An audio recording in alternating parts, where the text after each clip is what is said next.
section, very similar to the one that we looked at over there, okay? All right, and so I can find my coronal suture right here, right?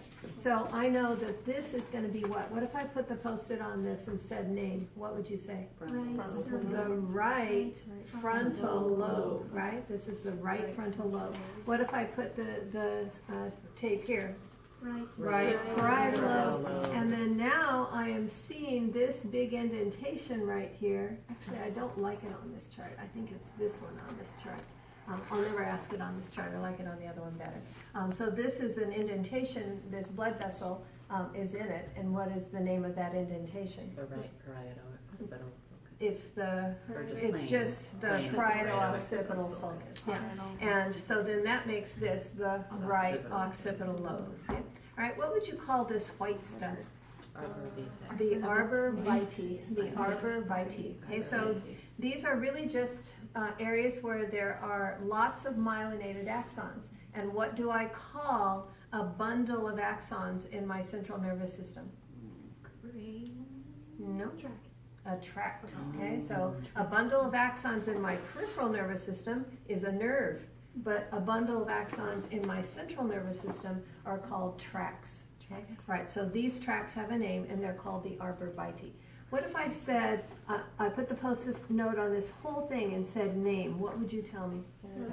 You would tell me the right cerebellar hemisphere, right? Okay, right. So, and that might be kind of confusing on a chart, but on a call this little knobby thing.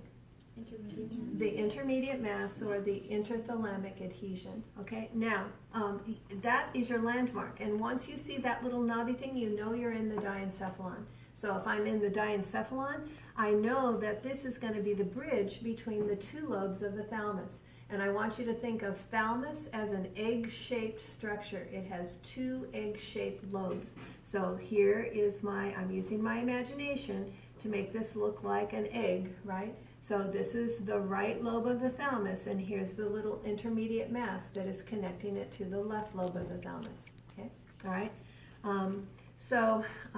The function of your thalamus, just see where it's located, right? So its function is that it receives a bunch of sensory information from your periphery, and it decides what is important enough to let your conscious brain up here in your cerebrum know, okay? So if you had to be consciously aware of every single thing in your environment, you would go crazy.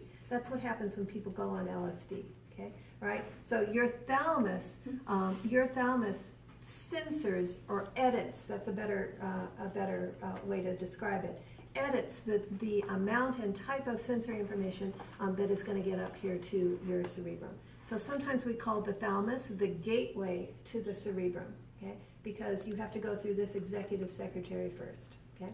All right. Okay, so forward and below the thalamus is this area, which is the hypothalamus. So we're gonna figure out really fast what an important little area of your brain this hypothalamus is. So your hypothalamus is very critically involved in many types of homeostasis. Just for starters, it controls your endocrine system and it controls your autonomic nervous system. So what were the two systems that were involved in regulating homeostasis?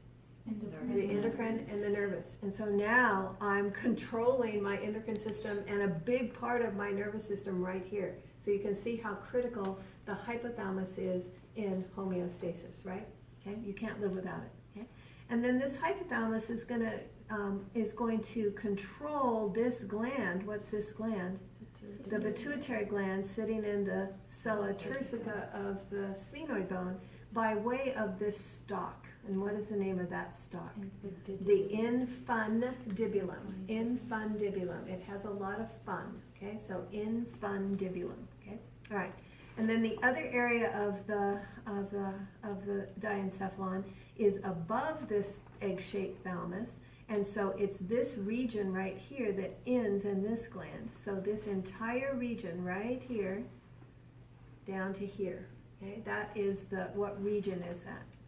The epithalamus, and it ends in the pineal gland. Okay, all right. Okay, so that's my diencephalon. Okay, all right. My brainstem goes from here to here. Okay, And the first thing I'm going to pick out about my brainstem is this bulge towards the front. And this bulge towards the front is the pons. Okay? Pons means bridge in some language. So it's the bridge between the upper part of the brainstem, which is the midbrain, and the lower part of the brainstem, which is the medulla oblongata. Okay? All right? And then posterior or behind my brainstem is my cerebellum. Now the cerebellum has little bumps on the outside of it too, and sulci or indentations between those bumps. But these bumps are not called gyri because they're not as big as these bumps in your cerebrum. So these bumps are called folia, F-O-L-I-A, folia. Okay, all right? Okay, so now I want to add a little bit. I run into a tract right here. What is a tract again? A bundle of axons in my central nervous system, okay? But this is a tract that's not going up and down or back and forth. It's going from right to left, okay? So this tract is called the corpus callosum. Corpus callosum, okay? All right? So the function of the corpus callosum is to allow communication between your left cerebral hemisphere and your right cerebral hemisphere. Can you imagine my stick going into that? If I bring this chart by poking my stick in, can you imagine myelinated axons going from right to left, right to left, right to left? Okay? Right? So that's what this is. This is my corpus callosum. And it is the first of many C-shaped structures, shaped like the letter C, that you're going to see in the brain. Okay? All right. Immediately underneath the corpus callosum is a little thin wall called the septum pellucidum. Septum pellucidum. So a critical term here is septum because it means wall, and you're going to use that term many times in this class and many times in 202. So this is a septum. And what is it a wall between? Well, remember that you have those holes in your brain, right? And those holes in your brain were called ventricles. And so this septum pellucidum divides the anterior part, the front part of your right and left lateral ventricles, which I'll teach you next. But for now, just take my word for it, that this little wall is between the right and left lateral ventricles. Okay? And then I see this other tract right here, okay? And what is a tract again?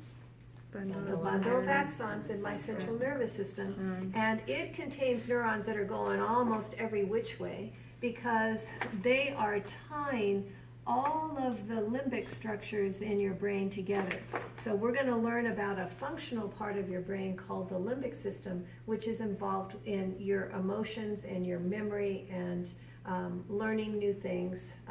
And so that limbic system is sometimes called your emotional brain, and this fornix is going to tie all of those limbic system structures together. Okay? All right, so I want to talk about your corpus callosum, your septum pellucidum, and your fornix, and then after that, then I have my area called the diencephalon, right? Okay, all right. But if you take the first letters of each one of these, corpus callosum, septum pellucidum, fornix, you get CSF, right? And this doesn't have anything to do with cerebral spinal fluid, but it's just a silly way to remember the order of those three structures, okay? All right, so C for corpus callosum, S for septum pellucidum, and F for fornix, okay? And they have nothing to do with, these structures have nothing to do with cerebral spinal fluid, okay? It's just an easy way to